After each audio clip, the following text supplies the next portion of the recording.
Hi guys, thank you for coming to tune into my second ever video. I thought, why not do a nice video at home, just talking about little changes that we can all make at home and in our everyday life to be more sustainable and look after the planet. I know for a fact that there's probably thousands of things that we can do and I haven't even scratched the surface just yet. So yeah, let's get started.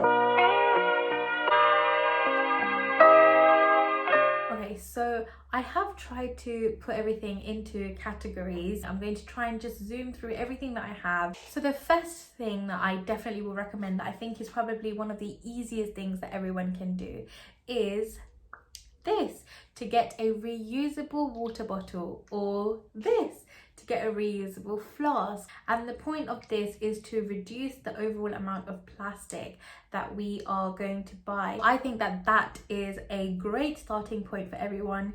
It's very cheap to buy these products. It's really easy to just pop in your bag, take to work, take to uni. And on the point of reusable bottles, I would definitely suggest using tap water. I don't know where you guys are from, but the tap water I have is delicious. We have the luxury of having clean water coming to our tap, so why aren't we using that, you know? The second thing is to get this reusable metal straws.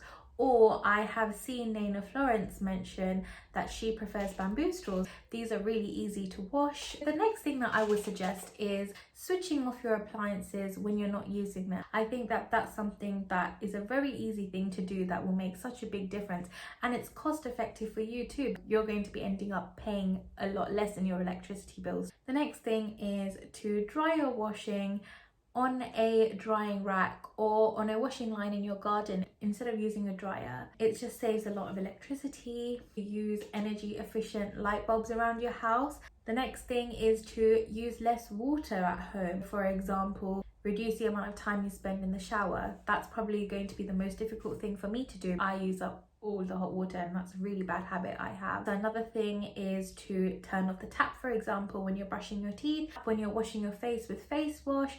All of these little things do add up, so that's something to definitely look into doing. It's a very easy fix. The next thing I would definitely suggest is to reduce the amount of paper you use. Go paperless for things as much as you can. If you are someone that prefers writing your notes on an iPad, for example, over buying lots of paper, which is something I'm guilty of doing, yeah, then do that. Minimize how much you're printing. Get e-receipts in shops instead of asking to print a receipt. You're saving the planet with every receipt that you don't need printed out. Bank statements nowadays are all accessible online through our app. So yeah, switching paperless is one of the best things to do. So moving on to the next category, which is one of my favorite ones, is food. The first thing that I think a lot of people do is buying fair trade products. When you see the fair trade logo, I'll put it somewhere here. It is a certification to tell you that the produce has been made in a sustainable way to care for the environment, and the workers who have done that have been paid fairly. I think that that is an amazing thing. Look at where your food was grown and produced. When you take into account how far it must have traveled to get to you and how much fossil fuels was needed in the process from beginning to coming to your house, you need to think as to whether that was worth it for you. The most important thing I would say is to take your own shopping bag wherever you go shopping. Make sure you never go shopping without taking your own bags and reusing them, rather than making the mistake of forgetting bags, buying more and adding on to the collection, even though you never actually end up using them anyway. Avoid disposable and single-use utensils and storage. If you're going somewhere like a food truck and they only give you plastic forks and knives, and this might sound weird to you, but it isn't to me, carry a fork around with you.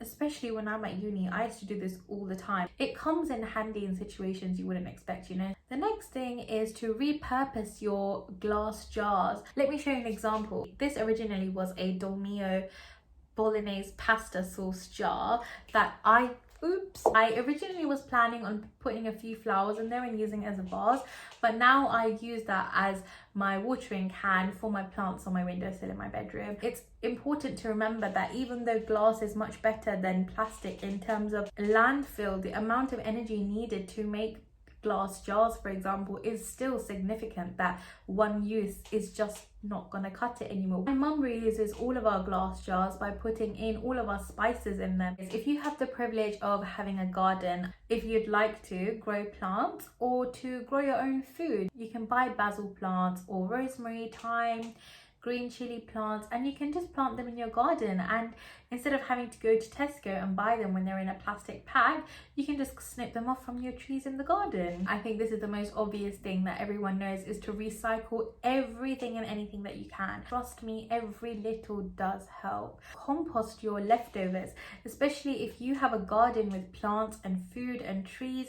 You can compost all of your leftovers and basically have zero waste when it comes to your food. This is probably a controversial thing, but it is to eat less meat, and if you can, even to go vegetarian or vegan. I'm not going to sit here and tell you that you have to be vegan or you have to be vegetarian, but I definitely do think that even if you do love your meat, I would definitely encourage you reducing how much meat you eat. Maybe keep 1 or 2 days a week meat free. The next category now is going to be transport. The first thing I would say is, if you can, don't own a car. Now, I know that for a lot of people this is going to be a really difficult thing. Even my family has one car. So if you do have a car, either try and get an electric car or try and reduce the amount you rely on your car. Can you walk there instead? Can you take a bus there instead? Can you carpool instead of you being the only person in the car? These are little changes that can be made to make better use out of your car and help your environment at the same time. No one here is judging. We live in a world where we need these things, like having a car, you know? Things that are easy changes for you to do them. I think the next thing that's really important to say is to embrace public transport. Until you finish secondary school, bus and I'm pretty sure tram transport is completely free for children and teenagers. So that is how I went to school every single day in secondary school. Learn to embrace the public transport, man. Especially in London, we are so lucky to have TfL. The next thing is, I know, you know, tourism is thriving. Everyone is loving to call themselves like, you know, a travel junkie. But I would definitely suggest reducing the amount you use flights. The amount of energy that flights need is ridiculous. The amount of gases they emit into the atmosphere, oh my gosh, it's ridiculous. The fact that we are even privileged enough to make the choice to take less flights is such a big deal. Before I started going on holidays these past couple of years with my student finance loans, I think the last time I went on holiday was once for a funeral, and before then for a proper holiday when I was 11 years old. For me, this habit personally isn't that big of a change, but yeah, just be conscious, you know, do you really need to go on like 20 holidays? You know, I'm not saying you do, but you get my point. Do we really need to go on that many holidays a year? And even if you are, where are you getting the free time off work to do that? Please tell me. The next category I'm going to be talking about is clothing and fashion. I think to help the environment, the number one thing that we can all do is A, to embrace secondhand fashion, and B, never ever chuck away our clothes. Obviously, I'm not talking about used undergarments here, but I'm talking about your clothes. See if you can shop in charity shops. See if you can shop in vintage stores, borrowing clothes from friends, swapping clothes with friends. There are so many ways now we can embrace secondhand clothing. There's so many ways you can donate your clothes. You can drop them off at a charity shop. It's so easy. Personally, within my family, we donate most of our clothes to Sri Lanka. The next thing is to invest in items that will stand the test of time. We need to slowly start stepping away from fast fashion and feeling the need that our clothes are really shit and we have to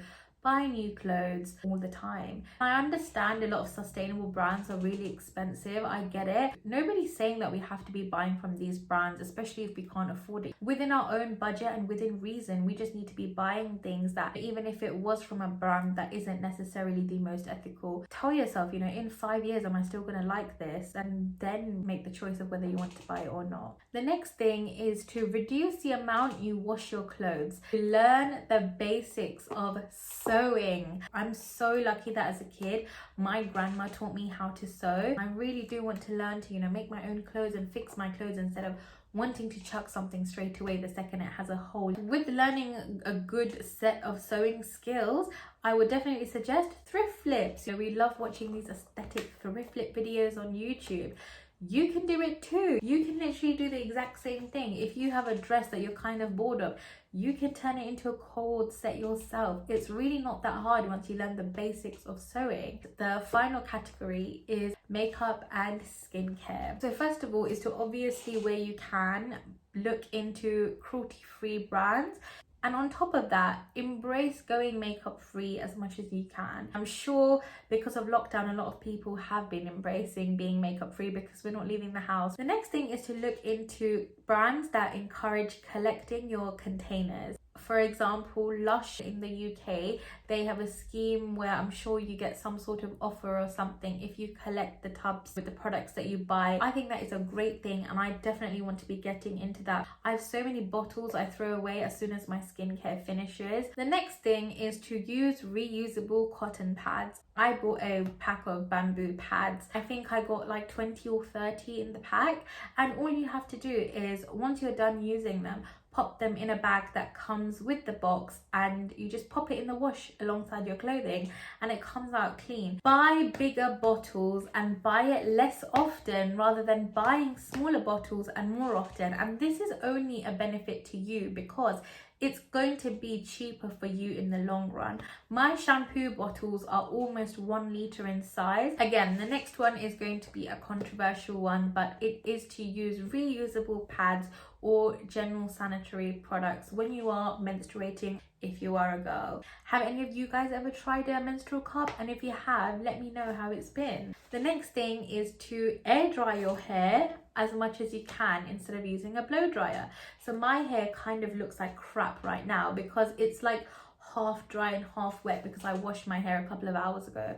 My hair takes genuinely a full day to dry if I air dry it, but you know what, I'm going to do it anyway. Again, it's another win-win because my hair is not going to be drying out by using a blow dryer all the time. It's not damaging my hair. Last but certainly not least, the final point that I have to say is to use your voice and what you vote for wisely. When it's time to vote, look into the different parties' policies when it comes to the environment and sustainability. Are those policies that you support? It makes a really big difference. Talk about the things that you care about, and don't ever think that just one voice doesn't matter, because trust me, especially in a time with social media thriving like it is, your voice does matter. I may have sounded really forceful in this video, but that's because I am really hangry right now. I'm not trying to give the impression at all that you have to be doing all of these things, because trust me, I'm not perfect either. There are 1,000,001 things that I could also be doing more to help the environment. That's exactly the point of this channel, isn't it? That we go on this journey together. Do let me know in the comments if you do have any other suggestions that you think I've missed out that are really easy changes that everyone can make. I really hope you guys enjoyed this video. Be sure to subscribe if you do like this content to watch more, and I will see you next week. Thank you guys so much for watching again. Bye bye.